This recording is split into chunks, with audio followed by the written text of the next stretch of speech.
Hello, world, my YouTube watchers, my LinkedIn watchers, and my Twitchers. Welcome to the Soul Center Experience Live. You know, every week I want to open differently than that. And every week I hit go or whatever it says, like go live. And I go, hi, everybody. Like every single podcast of mine starts like that. So I feel like that's like my signature hi. So, no one's going to respond to me because I'm by myself. So I have a very special guest here who's someone that is not only very special, but very special to me. But before I get to her, I just want to give you like a little, if you've never watched before, or if you're just catching up, Mike Panorano and I we co-created a framework called the Breath Framework. And we walk our coaching clients through this. Hi, Saad, nice to see you. And we walk our clients through this in our one-to-one sessions. And breath is an acronym for begin where you are. That's B. R is reclaim your power. E is excavate your core values. A is allow. T is through, not around. And H is for heal or healing. And that has mirrored basically the journey that we have been on and helps. Hello, Jihad. Good to see you. Thanks for stopping by. And so we're going week by week on this show on the Soul Center Experience Live through the letters. So we've already done B. We were with Future Kane, who is amazing. We talked about begin. We did reclaim your power last week with Hallie Avolio, which I always call her Ravioli because my daughter calls her Hallie Ravioli. And then this week we have someone really special to do E for excavate your core values. So I'm going to bring in this person. And I'm looking really forward to the show. And this is E, Excavate Your Core Values. We're going to talk all about it. Here she is, Shara Ruffin. Hi, Annie. Hi, beauty. How are you? How are you doing? I'm good. I'm just trying to hang in there. So much is happening at once. So I'm doing good. I feel like we are so in that same spot together where there's just stuff like exploding and it's good. We don't mean to say it's not good, but it doesn't mean it's not a lot. Yeah. It's been exploding. I'm just tired and I have surgery tomorrow. So wish me luck. Oh my God. I hate surgery. Yeah, I hate surgery, period. But I have to get my other ear. I was born with 2 ear pits. Oh, okay. So they keep getting infected. So I have to get the other one cut out. Sounds really gross, but it's really quick. So yeah, I get nervous around any type of surgery. I mean, the last surgery I had was a C-section. So yeah, I understand. I think me too. No, that's not true. I have one other one. But like the bottom line of it is like, I get freaked out. I was listening. This is so funny that you brought this up. Yeah. I was listening to a podcast of mine, my audio podcast today. I just wanted to go back and see where I was like a year ago. It's interesting to hear like my audio only podcast to see where I was. And I was talking about thinking I had corona and all this stuff that happened. And I was like, and I'm not a hypochondriac. So and then 20 minutes into it, I'm talking and I go, actually, I said on the podcast, I'm like, actually, I'm the way I'm speaking, I think I might be a hypochondriac. Like when it comes to my kids, I can do anything. When it comes to my family, my friends, I'll be there. But with me, I'm such a baby. Like, I'm just scared. My anxiety is like so much. Yeah, I know. That's how I feel. But I did have this surgery before November on one ear. I just got to get the other ear. But anytime they have to knock me out for anything, I just, but yeah, I'm okay. And you know what? It's totally it'll be over before I know it. You will. And it's totally common and you're going to be completely fine. Before you know it, it'll be over. You've done it before and you'll be fine. Yeah. Anyway.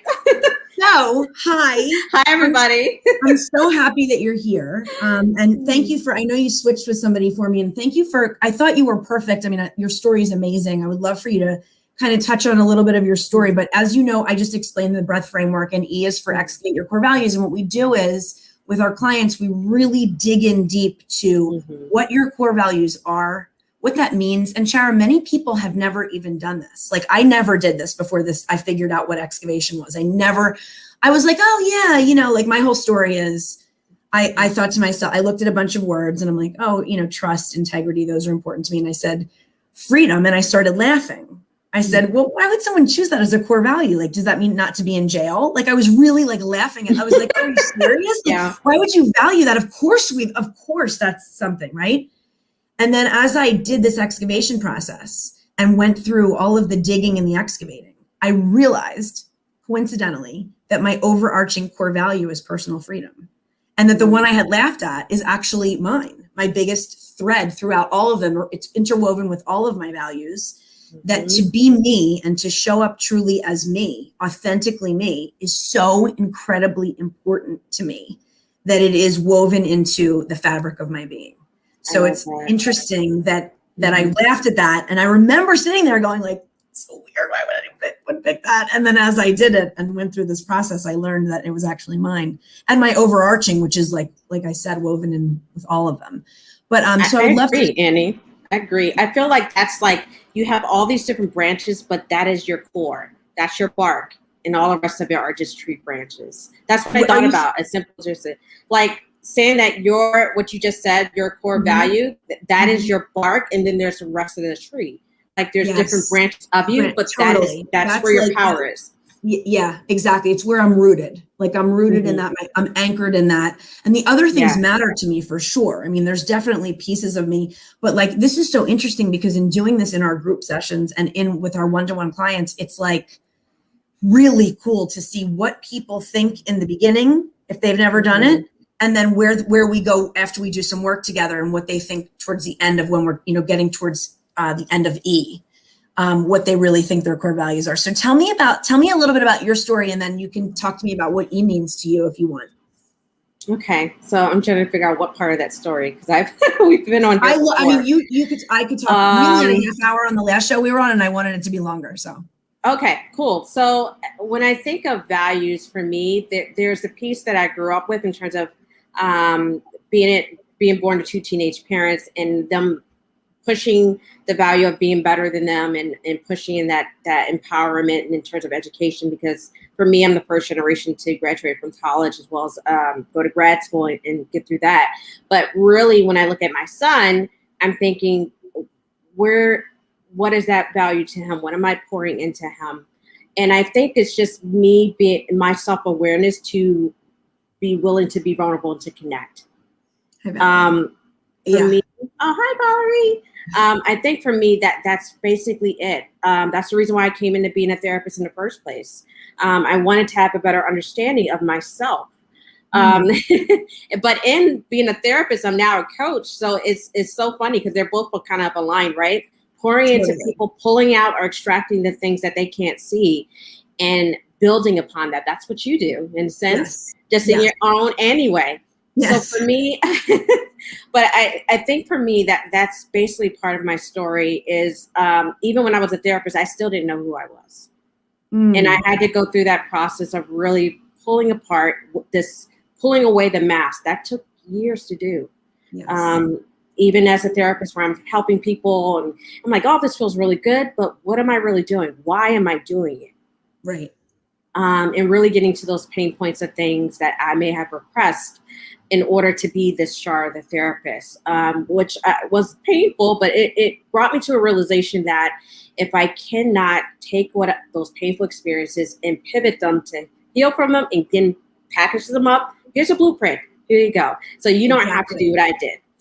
That's kind of what I think of in a sense when it comes to my story, going from being a former military spouse to being a mother who's lost a child. Because I gave birth to a stillborn 7-month-old baby, to having another child that was compromised. They told me that he was going to live at 6 months, and he's now almost 7. Hi, Cole. And just watching me. I hope he pops on tonight. I was going to make the promo for this show. You and Jaden. Jaden is actually. He's celebrating. He left me. He's with his best friend. They're celebrating the fact that today was their last day of school. Oh, okay. Congratulations, Jaden. Tell him I said hi. I will. He's like, Mommy, I'm going to go tell my LinkedIn people I'll talk to them later. So now my following is his LinkedIn people. So his LinkedIn people, yeah. Yeah, that's what he calls everybody. Yeah, very naturally. But nonetheless, he's such a little person. But nonetheless, for me, extracting those painful moments, going through a marriage that when I look back was just a freaking disaster, as a train wreck. But if I didn't have that broken relationship, husband having a baby during a marriage, going through a crazy divorce, military divorce, I wouldn't be marrying the man of my dreams, which is my best friend of 20 years, where we got engaged in December. He's been the guy behind the scenes in terms of like just in the corner, watching my disasters. He knows intimately those. He would be the guy I would call. And now we're getting married. He's raised my son since he was 3 months. Dealing with an emotional, physical, abusive father and healing from that relationship. That took 17 years to do. Yeah. And coming from a space of really wanting to understand him and forgiving him and letting that go so I can have healthy relationships going forward. So thinking about those different experiences, and there are a whole lot more. When I think about them now, I'm like, my God, that is why I went through that. Because look at where I am now compared to where I was when I started. Exactly. Like how I feel, I'm sorry to interrupt. I'm just thinking about you're good. Go ahead. What I do. Like my healing happens as I heal others. Oftentimes, like there's still healing that happens while I'm healing others. And it's just a beautiful process to share my life experiences and vulnerability too, so that they can join in on that journey with me and I can walk hand in hand with them. And it's like it's a partnership. Yes, it has to be. That foundation has to be there, because if not, you don't have a relationship. Exactly. That trust has to be there. They have to trust in you to help them through their crisis. You're their light in a dark tunnel. Yes. They can see their way out, but they need somebody to help guide them. A couple people said hi to you so far. Rhonda came on. Oh, hi. Hi, Rhonda. Hi, Kenneth. How are you? Valerie said, the guy behind the scenes, so sweet. I know. I almost just cried. I have a question. Jennifer Clark says, ideas on how we can do this with our kids. I have an 11-year-old that has a sense of her core, but has lost it. Much love. I treat NICU babies. Thanks, Jennifer, for popping on. I used to work in the NICU as a rep. Very interesting question. Yeah. I mean, I have, Shara, I'll let you answer. You go. No, it's interesting. I had a client yesterday ask me this exact question about her niece, and her niece was getting bullied, and she said, how do I handle that? And I brought up my daughter. I said, I'm going to use my own experience. And a lot of people say you're so tiny to her. She's little. You're so skinny. You're light as a feather. And I don't like that, because I think that it sets some sort of weight precedent. I think it makes her want to, I don't like it. I don't tell her she's about her looks. Like I work on bravery. She's brave. She's strong. She's fierce. These are the words I instill in her. And that's how I instill core values. But more than that, I instill it by modeling. When my children see my integrity, when my children see my trust and honesty, and when my children see how much I appreciate our personal freedom as a family of 3, that's where she learns from me. So you said that, I mean, I don't know the details, obviously, Jennifer, but you said that she knew her core and then lost it. I think the best way is open communication, talking about it with her. Why did she lose it? Hearing her, because I think oftentimes these kids don't have a voice. And then, modeling the behavior is the best way. It's how my kids have learned respect, trust, connection. But I'm not a therapist. Shara's here. So you tell what you think. No, I felt like you just said it in a nutshell. I think what you said was beautiful. I was like, I don't even know to say anything. And I'm a former therapist now, but I think you just hit it right on the head. When it comes to parenting, your children are an extension of you. And you want to shield them from any hurt or pain, right? We want to do that as moms, as dads, but we have to allow them to see how the world works. And all we can do sometimes is give them our guidance. And like you said, model it to them. How will we deal with that situation? How have we dealt? This is a time, especially if they're young, you're molding, right? Yes. You're able to pour into them those experiences that you had. Because when she said that, I was like, I thought about, I'm 4'11", okay? Are you really? I didn't know you were that little. Yes, I'm 4'11", and I've been 4'11" since the 6th grade, okay? I'm 35 now.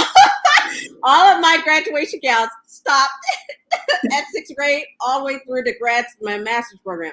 They have never changed. So if you want to talk about people saying mean things, or, people saying, oh my God, if you were any shorter, a little bit shorter, you'd be legally a midget. Oh, God. I mean, it used to be all types of things. Now I just kind of laugh at it. I was like, small things that come in big packages. I don't give a damn. Yeah, I mean, it's adorable. But it took a very long time to get to that point. And unlike, you being a parent that you are, I didn't have that same experience. My father was very abrasive. Sometimes he would reinforce those very, very hard things because he didn't know how to deal with them. Yeah. His thing was, cuss you out, talk later type of situation. So being in the military, that's what he did. And that's not a good approach.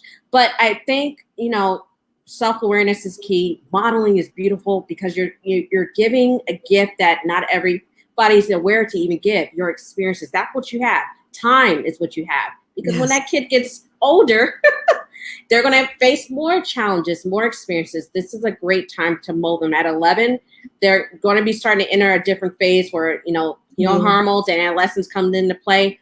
Building that open relationship now will be so powerful as they get older and as they start to break away from their family of origin.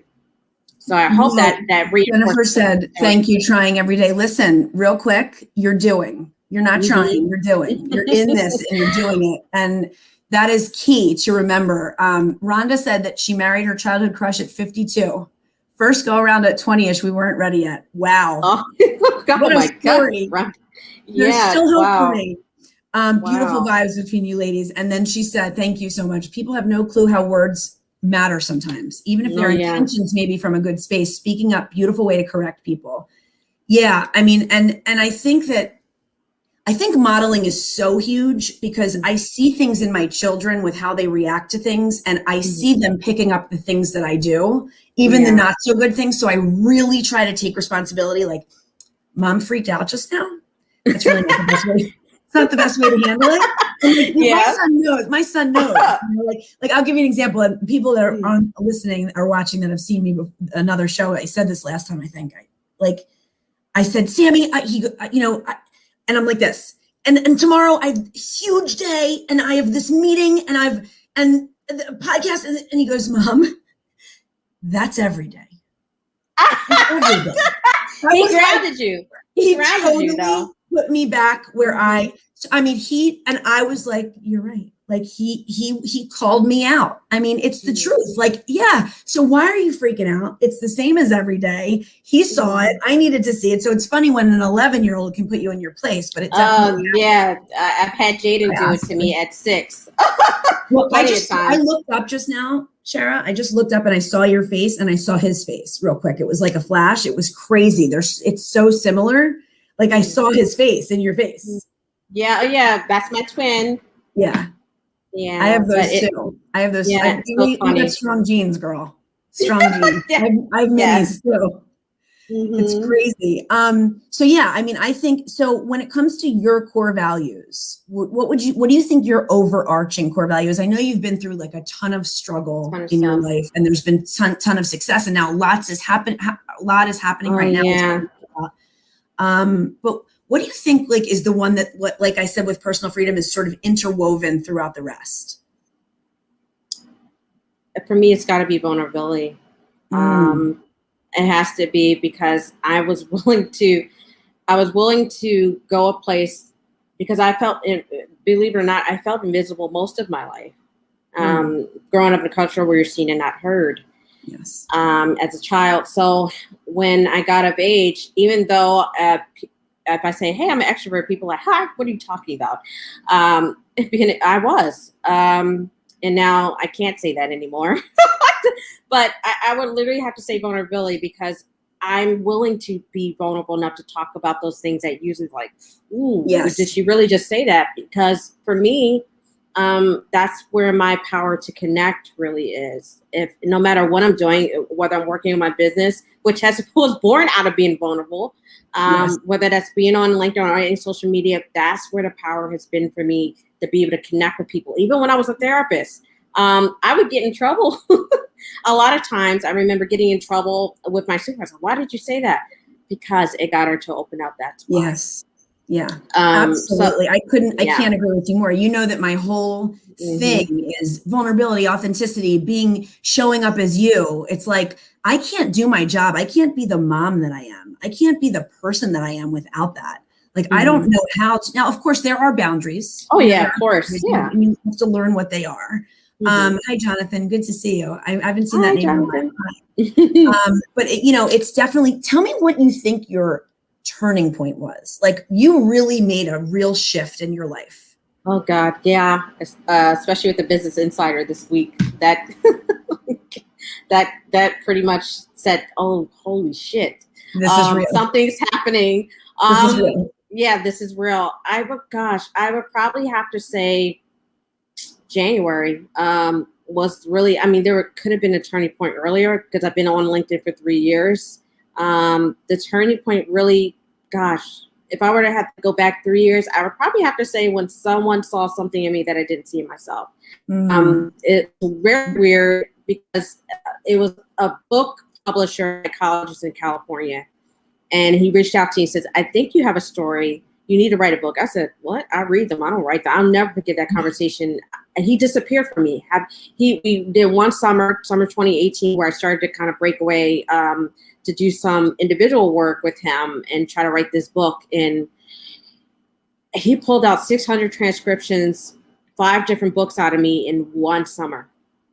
Oh my gosh. So that was the pivotal time in your life. That was the pivotal moment, because at the time I was healing. As I'm talking to a recorder, I'm healing relationships, and I'm morphing in terms of on LinkedIn. I'm talking more. I'm talking about my mental health. I'm talking about stigma, because that was my go-to. Is I wanted to shift the way therapists were seen by talking about my own struggles. That was my vehicle, I think, on LinkedIn, and it's pivoted ever since the Clubhouse, Twitter, Instagram, and things like that. It's morphed into a business now. But if I had to look at this, that was the turning point.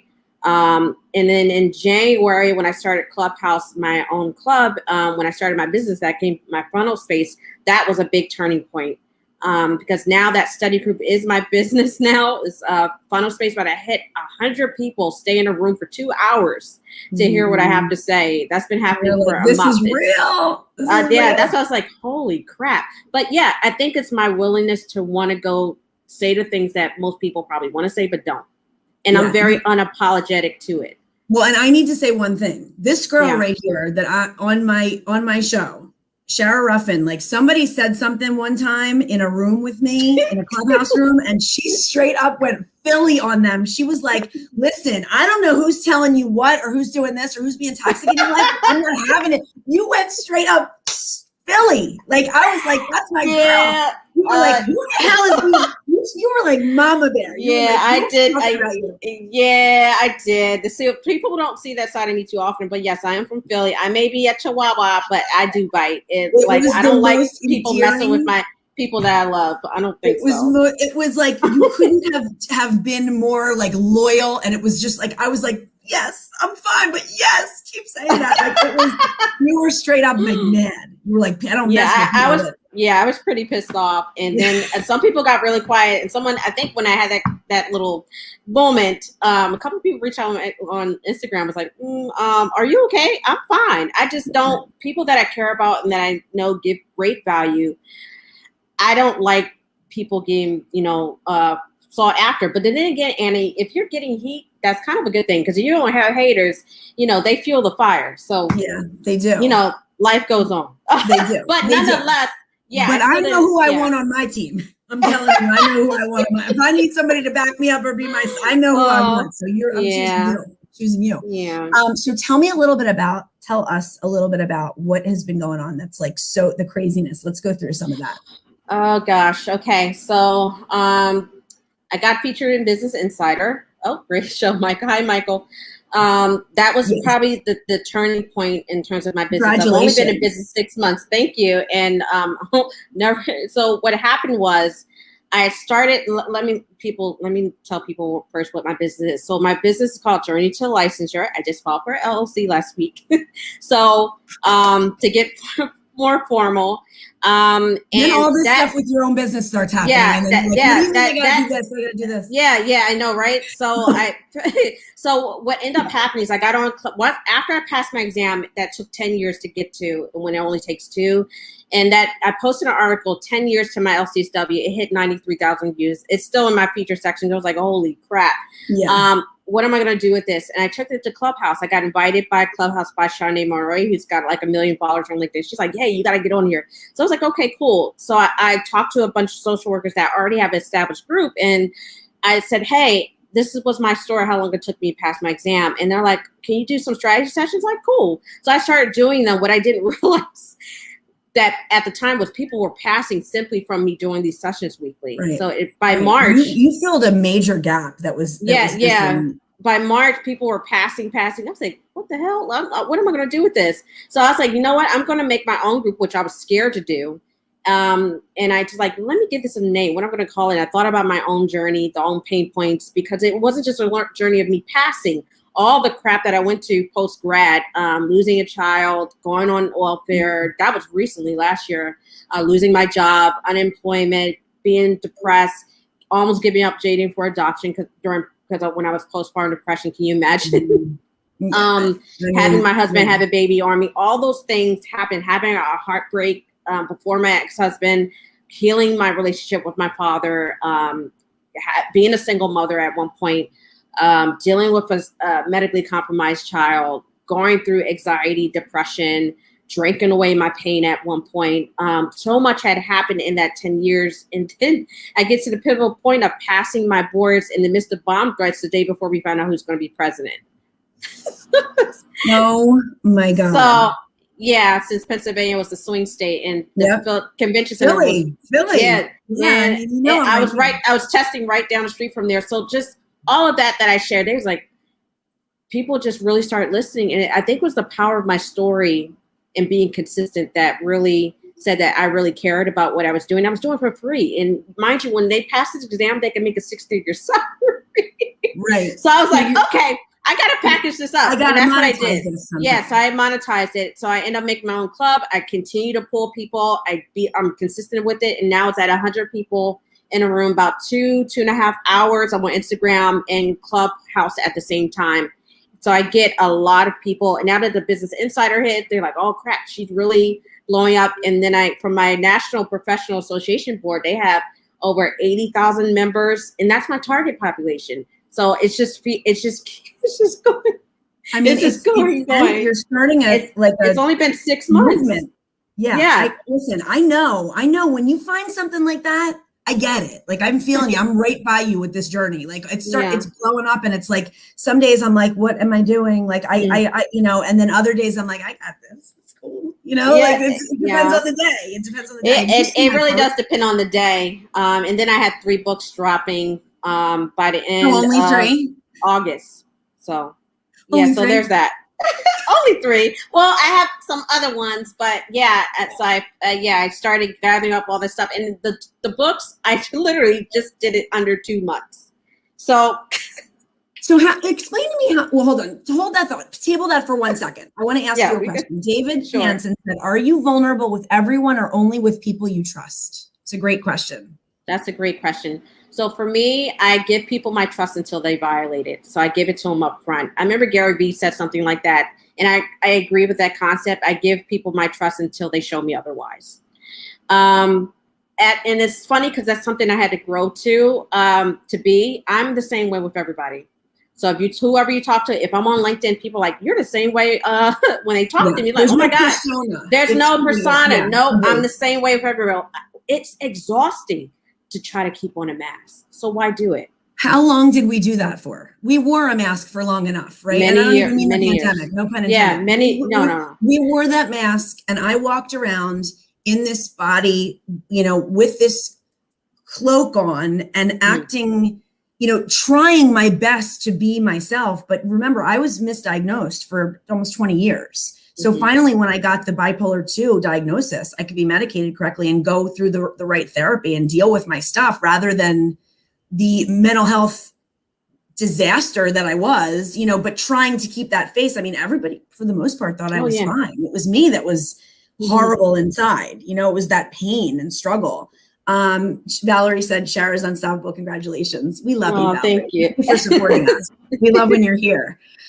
So yeah, I that question is very interesting to me because I would say that I'm absolutely the same with everybody when I show up, but I definitely have boundaries. And yes, I'm not saying boundaries. Oh yeah. It's key. They're important. Yeah. Because, you know, it's not like I go into a meeting and I meet someone and like I share my life. That's my gratitude. Oh no. Yeah. I share my life story. Like we ease in and I it's person to person, but at the same time, like I don't bring a fake me or like another person that you know, another version of me. Like this is who I am. You know, I'm not, you won't catch me in a lie because I don't lie.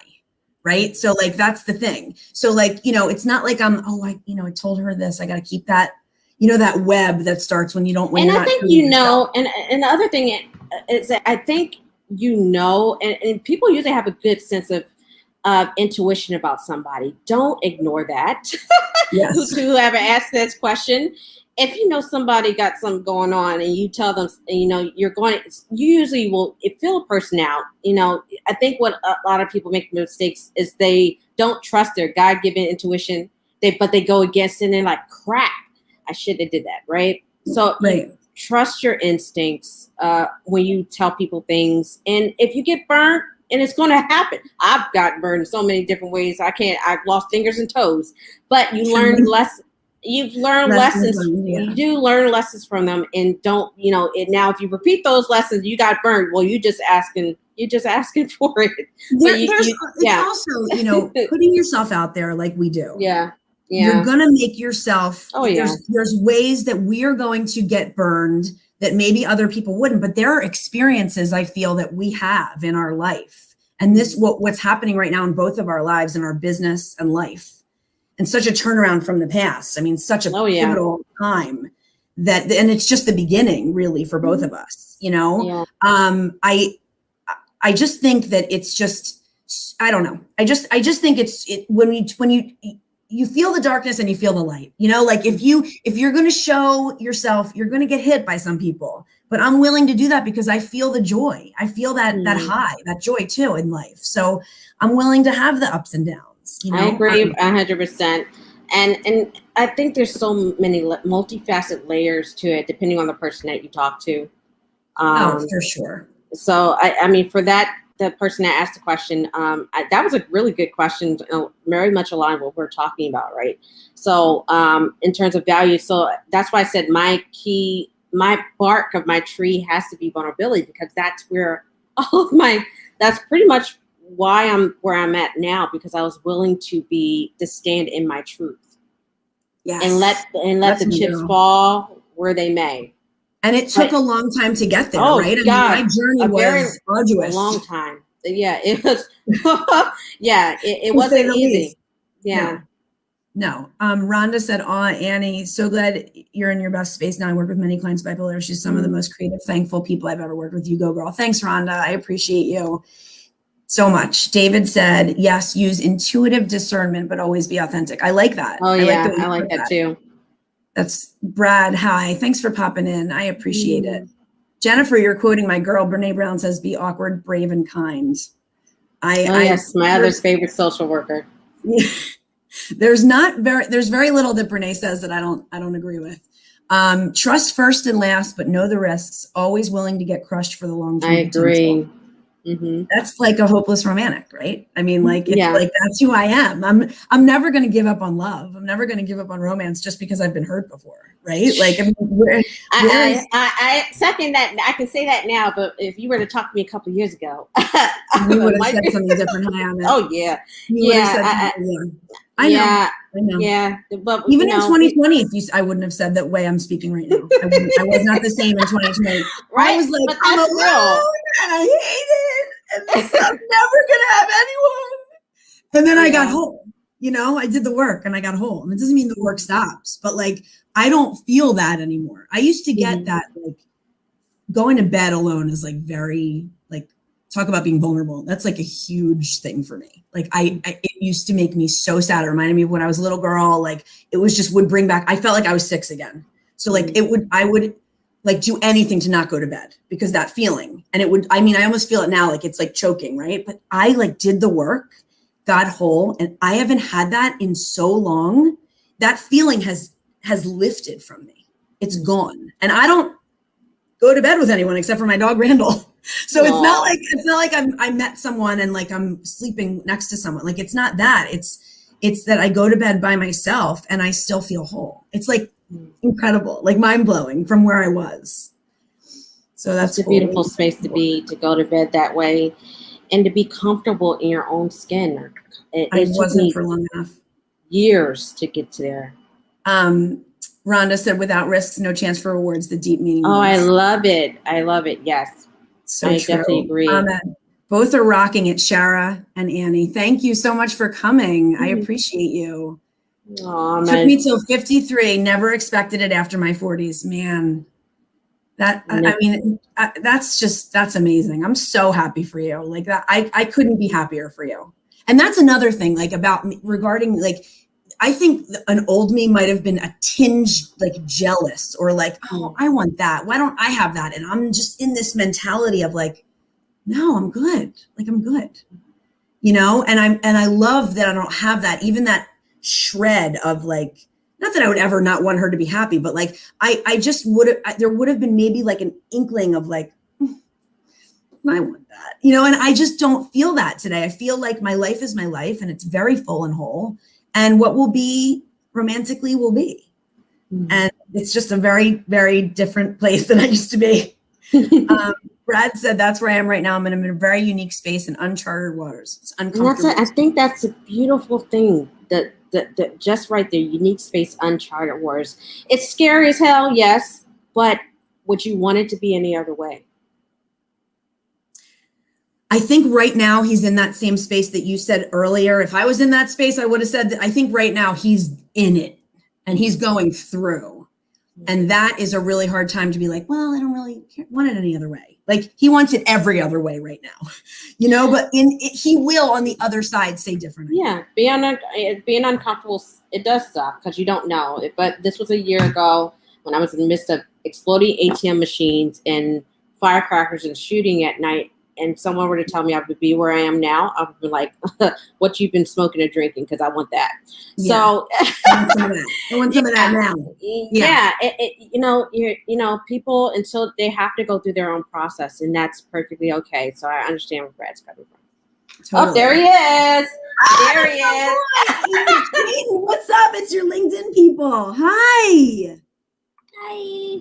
Jaden, listen. I asked for you, and Mommy said that you weren't going to be. Hold on, Annie, 1 second. I gotta all right. Take their AirPods out so they don't disconnect. There he is. Say hi, Jaden. What's up, handsome? Do you know that I asked about you, and your mom said you were out for the night, and I wasn't going to see you, and then you came back?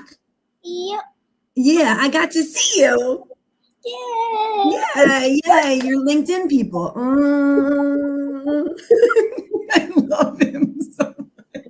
His personality kills me. Yeah. Kills me. I love it. I'm so happy you're here, dude. Yep, I just came home from my gammas. And your last day of school, right? Yep, it's summer. Congratulations. Are you in 12th grade now? No. What grade? You want to? I'm going to second grade. Second grade. I still remember second grade. It was a great year for me. I remember my teacher and everything. Third grade, not so nice, but second grade was a nice teacher. Second grade's going to be awesome. I'm really excited for you. What are you doing this summer, buddy? I'm thinking about spending some time with my guinea pig. What's your guinea pig's name? Oreo. Well, obviously, that's like the best name ever. I think Randall, who just walked in the room, my pit bull Randall, I think he would want Oreo as a snack, so we're not going to introduce him. No, I'm really excited you have a guinea pig. Is that your only pet? Yes. Well, that's a cool pet. Other pet, but it died. It was a fish. Sorry. Sometimes they don't last too long. Sorry, but was that a sore subject? Well, yeah, I showed it to my. Oh, I wasn't in class by that time. Oh, okay. I wasn't sure. Yeah, I think I was I think I was in kindergarten. Mhm. I think I was 4 or 5. I don't know either, but maybe we'll think about it and we'll talk about it and we'll, I was Yeah. definitely 4. You were definitely 4. Mm-hmm. Well, it was great to see you, buddy. I'm so glad I got to see your beautiful, gorgeous face. Yay! Yay, us. Thanks for coming by, man.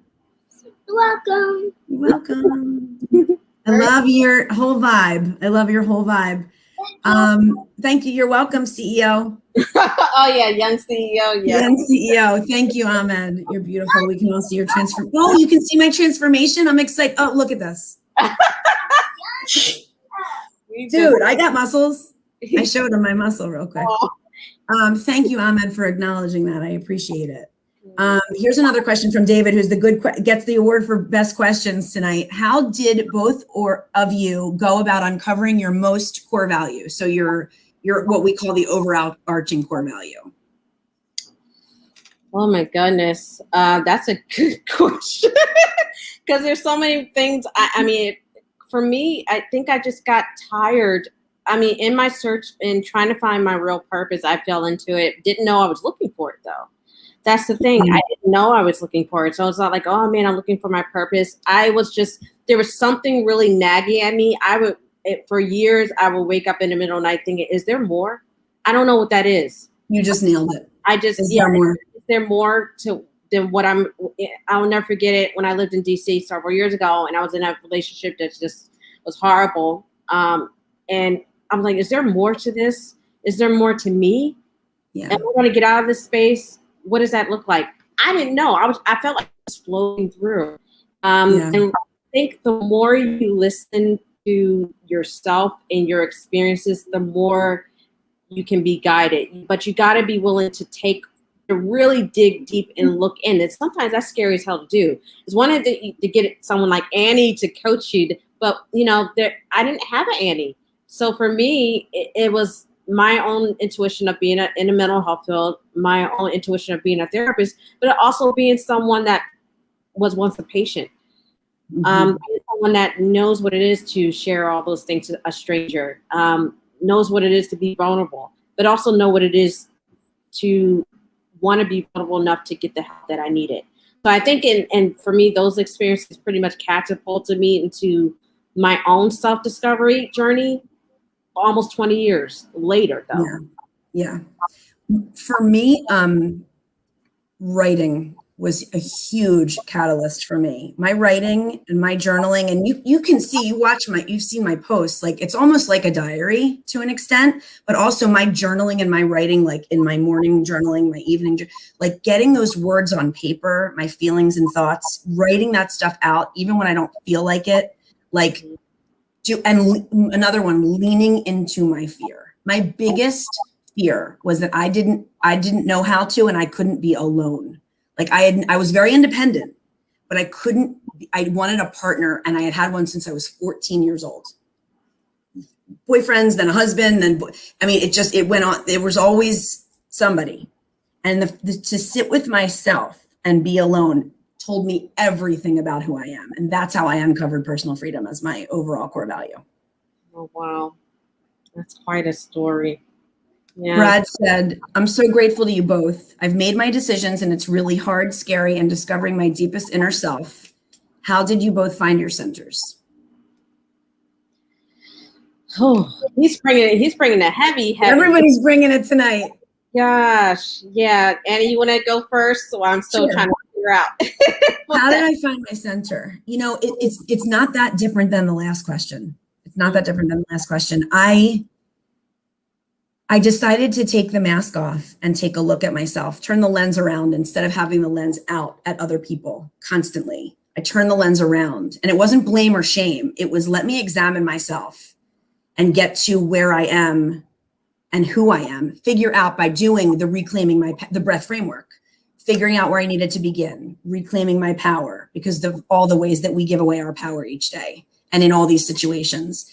Excavating my core values, figuring out that personal freedom stuff was key for me. So the writing, allowing so hard, wanting to control all the pieces and put them was such it just created this incredible resistance and block for me going through instead of around, sitting in that in 2020 and being like, I mean, there's an interview by Jason Leibowitz where I actually say to him, it was last summer, the beginning of last summer, I actually was like, he's like, you need to be alone. And I'm like, okay, what's the date? And I said, give me a date that I don't have to be alone anymore. I wanted to write it in my planner. And I said it as a joke, but I was dead serious. Like, I wanted to know how long it was going to take for me to sit, that I had to sit with myself. That's how much I didn't want to sit with myself. So going through and sitting with myself and then getting to a place of healing, that is what brings me to my center. Yeah. Okay. So you kind of helped me, Annie. That's why I had to go first. I was like, let Annie go first. I would have to say pain. Pain was my best teacher. More so than my positive experiences, pain was. Yeah. And it was through those painful moments that I began to want to look at, why am I getting these experiences again and again? And part of that was, I was a therapist. I had a therapist, but I also resisted it. Ironically, it's in human nature to want to resist a thing that's uncomfortable to you.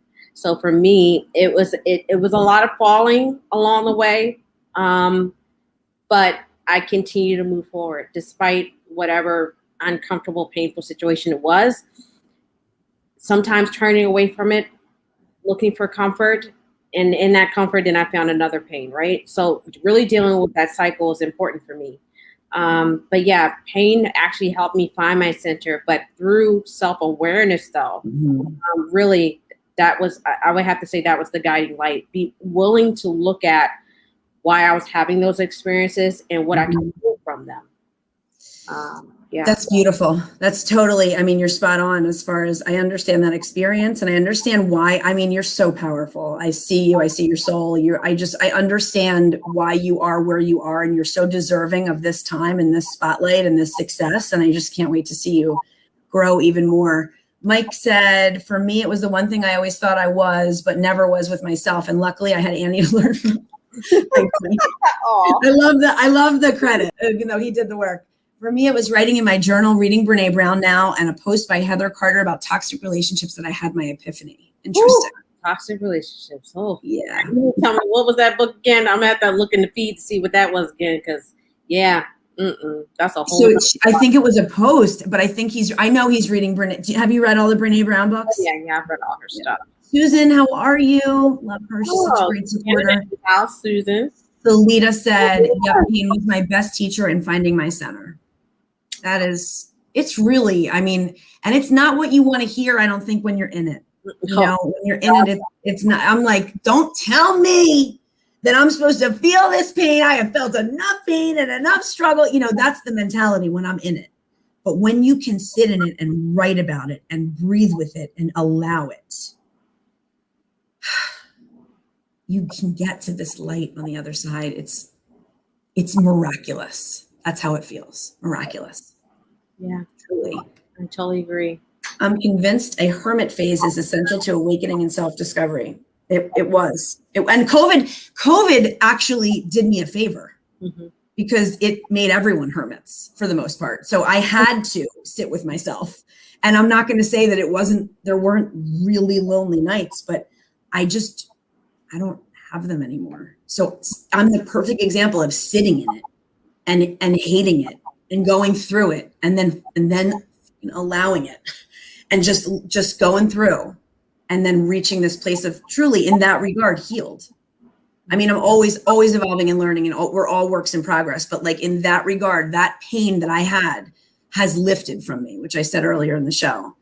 Sit with it, listen to all the voices in our heads talking, and then make a decision and move. Action creates momentum to moving into uncomfortable places to discover new opportunities. That's beautiful. Beautifully said. This is true. When you're suffering, there's nothing anyone says that can listen it. Nope, not at all. It doesn't make you, hello, Mr. Man. Hello. I love that you're back on screen. I wish my Evie was here. She's not home right now. She could come say hi to you. You would like her. She's cool. She's good people. I like good people. I don't like bad people. I'm with you. Tell me about why you like good people and what is good people to you? because I don't like people being robbers and being around shooting people, bullying people, taking their purse, taking their credit card, taking their money. Those are bad people. Yep, robbing banks, exploding ATM machines. Yeah, I love you. Those are bad. Those are bad. But what are good people? What are some examples of good things? Good things are just mind your business. Like if someone's being like help, like you need to go help them. Don't leave them behind. Nobody's left behind. I'm not laughing at you. I'm laughing because you're that cute. Jaden, you're so cute. You're that cute. Annie, I have to tell you this really quickly about this kid. So he plays Fortnite. He's always on his PlayStation and stuff. And I had a 13-year-old. Jaden said, my friend wants to talk to you. I was like, who's this friend? And he was 13. He said, your kid is amazing, because Jaden likes to kick people out of his game if someone's cursing or whatever. I didn't teach him that. So he was like, you raised a really good kid. You're raising a good kid. And I was like, thank you. And I gave the headset back. Yeah. Talk about like the ultimate confirmation for you as a mother to hear that from a stranger. You know, I mean, and you're such a good boy, Jaden. You're such a good boy. So you like Fortnite? My son he plays more Minecraft now. That's his thing. I play Minecraft too. Oh yeah. Do you play Roblox? Yep. Do you ask your mom for Robux every day? No. Oh my God. Not as much anymore. It's V-Bucks now. V-Bucks for Fortnite. Yes. That's the thing in my house. Like, can you go do this? Can I have Robux? Can I have V-Bucks? You know, and like, can I watch TikTok? Do you watch TikTok? No, he doesn't. He only has YouTube. So sorry. Thank God. Thank God. You have plenty of time for TikTok, honey. So we have a couple messages for you, sweetheart. So don't leave yet. Love your blue glasses, sweetheart. That's what Susan said. Susan. Oh my God, Mom, kiss his precious face. Love that he's with his mom expressing himself. We're talking about you, kiddo. Talking about you. Huge rewards for your mommy. You're the CEO? Listen, you can come on my show anytime. I love having you, and I love having your mommy. The shirt says that. It says young CEO on it. Do you know I when I called him a CEO, I was remembering that from a post. I didn't know he had the shirt on. Yeah, the shirt on again. So yeah. That's like almost serendipitous. I can't believe you were wearing that shirt, bud. Yeah, he always comes in my chair and says it's a young CEO. I was like, yes, you are. Yes, you are. You're the boss with the applesauce. That's what my daughter calls me, the boss with the applesauce. I was like, yeah, you know it. Mm-hmm. So somebody else, David just said very stylish glasses. Guess what, Jaden?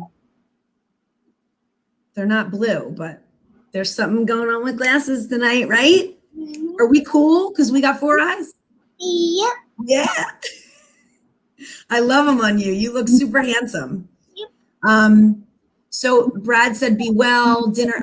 Jennifer's going to dinner. Jeff Branchick made a comment. It seems apparent that the biggest and most powerful lessons we need to learn always come out of the hardest hurdles, struggles, barriers, and detours we are destined to encounter on our individual journey. Oh my we have to experience it to be able to absorb it, and it only sinks in when we're ready to receive it. That's beautiful, Jeff. Oh man, that's a huge turner right there. It is. Our love comes from our heart. Yeah. Oh my God, I could die from him. I love you. I want to give you a hug. Do you know I'm not so far from you? I'm outside of Philadelphia. I'm close to you. I could give you a hug one day. Yay. Yay. He's like, who are you, lady? There's this one woman that actually sent Jaden 2 puzzles for Christmas. She's just such a fanatic of Jaden. She's like, I love him. Can I send him a puzzles? I was like, sure, you can send him what you want. I don't care. I mean, how does he not have like his own CHANNEL? I don't know. I never thought about it. Maybe I need to figure that out. I mean, he needs to have them. I'm not trying to tell him, but you tell him. But I mean, he would be a star. This is a kid that talk about like, expressing your strengths. This is something here. He's got a lot to say. You got a lot to say, don't you, Jade? Yeah, you got an audience. Yeah, I was thinking of getting his own channel, but I have to figure all that out now.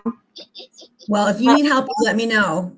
I will be happy to help you. And I just wanted to say, you know, as we wrap up, I wanted to say that I'm so happy I got to see you and be with you. Whenever we, and this is from my heart and soul, you know, I don't blow smoke. Whenever we share space together, I always feel so enlightened and light afterwards. And just like you let off this golden essence, and I just feel your power and your fierceness. And I just think it's awesome.